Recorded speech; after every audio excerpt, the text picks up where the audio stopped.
Cape Cod Broadcasting weaves the listening environments of 99.9 WQRC, Ocean 104.7, WFCC Classical 107.5, Cape Country 104, and CapeCon.com's website experience to reflect the lifestyles of the people who live, work, and play on Cape Cod. We hope that you enjoy this podcast.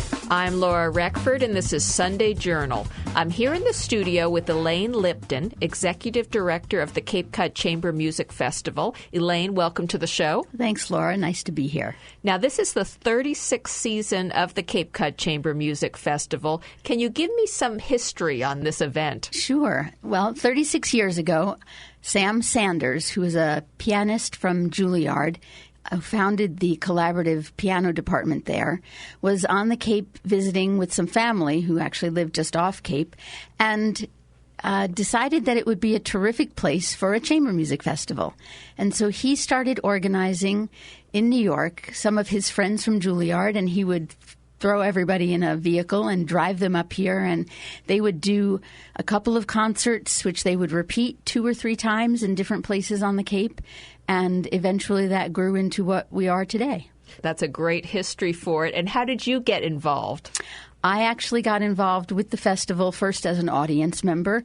I've been on the Cape for about 20 years. Both of my children were musicians, and my husband and I are both very interested in classical music. And when we moved here, the festival gave us an opportunity to hear some great classical music, and we started coming as audience members. And eventually, at some point when they were looking for a new executive director, my son's violin teacher actually suggested that I get in touch with them. Now, how have things evolved over the years? As you said at the beginning, they did a couple of performances. Now you do quite a number of performances, so obviously additional performances. How have other things evolved with the festival over those 36 years? Well, one thing, of course, that happened was that as the festival grew, it became more of a Cape Cod presence. And instead of having everyone working, putting things together in New York and then bringing it up here, the artistic part of it still happened in New York, but they hired someone here locally to start doing some fundraising, and they hired someone here locally to start doing the organizational part of making these concerts happen. And as that happened, as we became more of a Cape presence, we established we still don't own a building, quite honestly. We own 3 pianos, and those pianos have moved around over the years, but they're all pretty settled right now. And what that's meant is that we have a presence really the entire length of the Cape. We've been able now to do some off-season things in schools. We have more of an educational outreach program that exists on the Cape. And even though the musicians primarily come from off Cape, we are really now a Cape Cod organization. And you mentioned you're a nonprofit, and you have to pay the musicians, I assume. We do. And you keep your ticket prices very reasonable. I wonder how much you have to fundraise every year to keep this going. We fundraise a tremendous amount. Our ticket sales just about cover the cost of paying the musicians, but they don't cover the piano maintenance and the overhead and the fundraising costs of keeping me on board all year. I do have a year-round job. I spend 10 months of the year raising money to do 1 month of concerts, basically. So there's a lot of fundraising that needs to be done, and I'm sure you have events and so forth for fundraising. We can talk about those a little later. Sure. Let's get right into an overview of this year's season. What are the highlights? Wow. It's hard to actually tell you what the highlights are amongst 12 incredible concerts. But we can talk about all of them. We can talk about lots of them, for sure. We're going to open this year on July 31st in Wellfleet with a young rising star of a violinist named Yevgeny Kutik. He's actually based in Boston, and he'll be playing with a pianist who's coming from New York. They've been performing together quite a bit, and that should be just a tremendously exciting opening concert.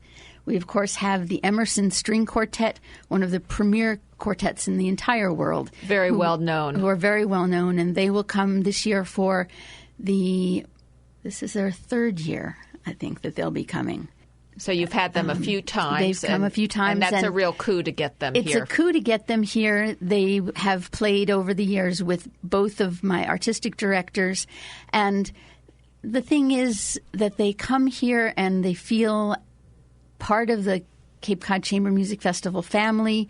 We try and treat them well. They stay with our audience members in hosts' homes, and they enjoy coming, and they're happy to come back. That's fun. And I noticed you had several other well-known groups coming this year. Of course. Well, the Borromeo String Quartet, of course, is coming back. Nick Kitchen, violinist of the Borromeo, was the artistic director of the festival for 7 years. And although they have gotten quite busy and travel all over the place, they still make time to come to the Cape for at least one concert every summer. And we have a great following for them, and we love having them back.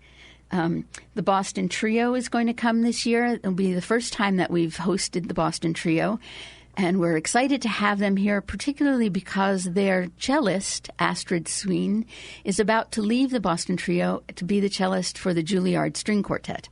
So this will be probably one of her last concerts with the Boston Trio, and we're really thrilled to have them. A big deal concert there. Right. The Jupiter String Quartet will be here. They are...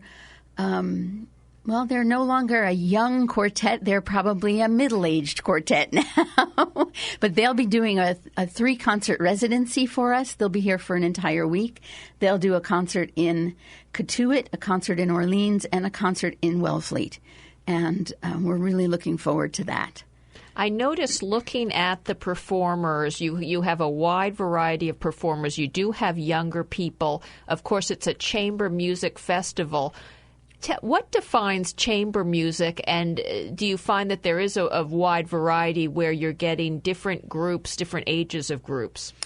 Well, chamber music for me is one of the most exciting forms of classical music because it's generally small groups of musicians without a conductor, each playing their own part, and it's a musical conversation between them, and it's usually a very intimate feeling in terms of both the music and the communication with the musicians.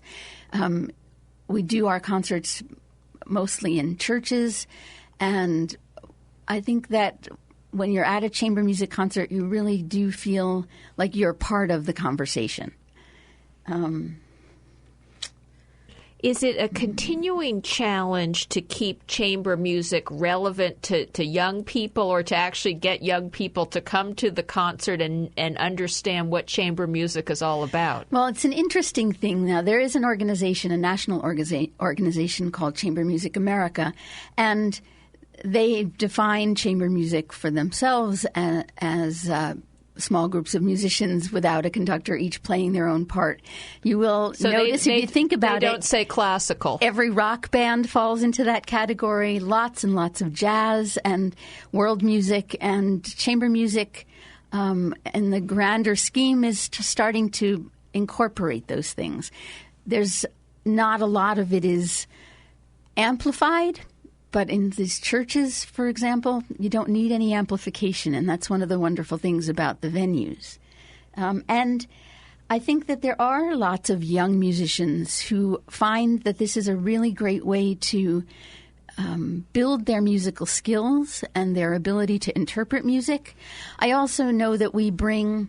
you'll notice there are established quartets and trios that come, but there are also groups of musicians that we refer to as our festival musicians. And they're people who don't usually play together.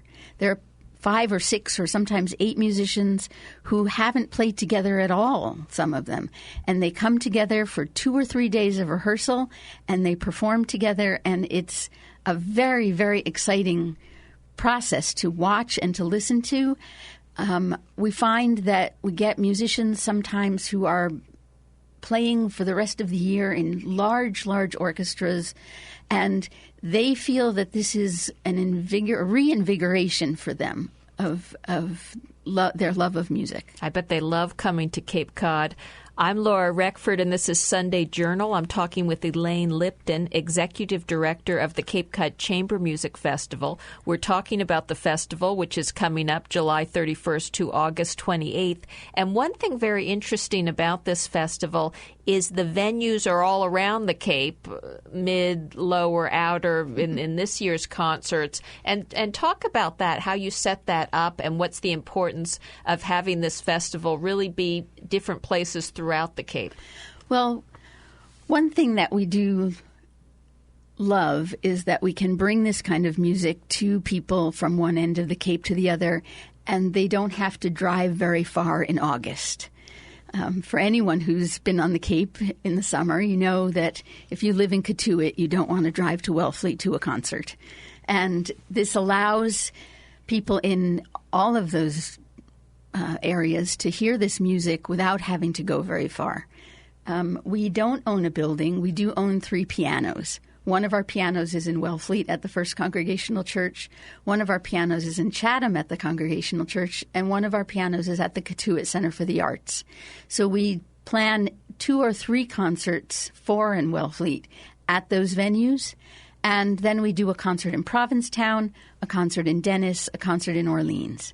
So we really try and bring our festival to as many people as we possibly can serve. And I mentioned this earlier. I felt that the ticket prices seem very reasonable when you consider that these are nationally famous performers. They are. It's true. And we offer people discounts if they buy a series of tickets, if they buy their tickets early. If you were to buy tickets to hear any of these groups in New York or in Boston or in Berlin, they would be significantly more expensive. And we try the best that we can to keep our ticket prices as low as possible.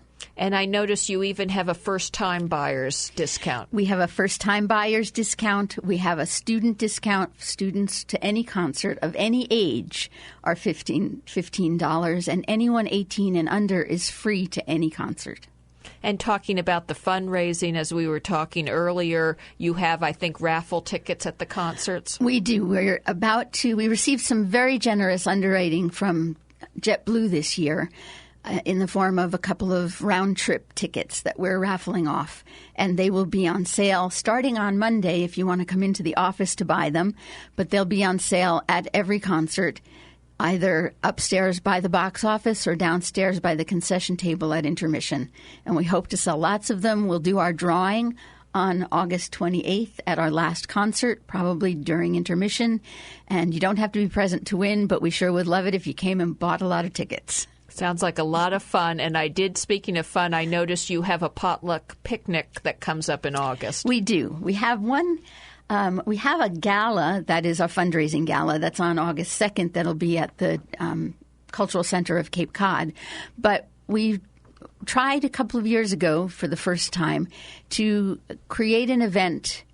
And I say for the first time, apparently we used to do this a lot before my time when things were smaller. But we're trying to do a potluck picnic where everybody and anybody can come and not have to pay anything to be there, and just to really experience our incredibly dedicated audience and what we think of as our festival family. There will be musicians there. There will be some music there.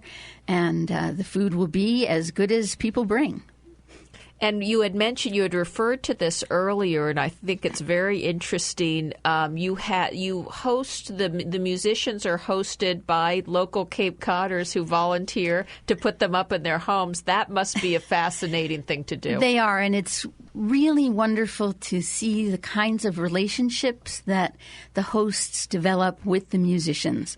Musicians who come back year after year, stay with the same families. They've developed an incredible relationship, or they find that they have connections beyond Cape Cod that they've been glad to nurture. And it's been really a terrific community building kind of thing. I guess another way people can volunteer is that someone can give a dinner after a concert for the musicians. Absolutely. So musicians classical musicians in particular don't like to eat before they perform, and so we have to feed them afterwards. And it's not easy around 10 o'clock at night anywhere on Cape Cod to find a kitchen in a restaurant that's still open.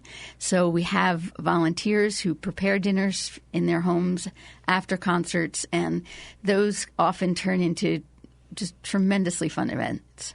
I bet they do. And I guess you use a lot of volunteers just in the running of the concerts and in the office. Is that right? We have volunteers who usher. We have volunteers who come in and stuff envelopes when we send out our fundraising appeals. We have volunteers who host musicians. We have volunteers who have nice pianos in their homes who host rehearsals. There's always something that we can have you come and do. That sounds like a great thing to have one of these performers be rehearsing in your living room on your piano. I think I would volunteer for that.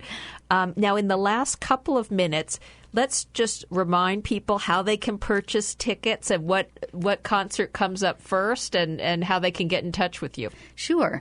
So we open on Friday, July 31st with a concert in Wellfleet, and there will be 11 concerts after that, plus a gala in South Yarmouth.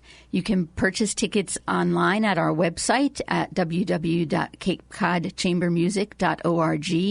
You can call the office. We have a box office person who's there now, and that number is 508-247-9400.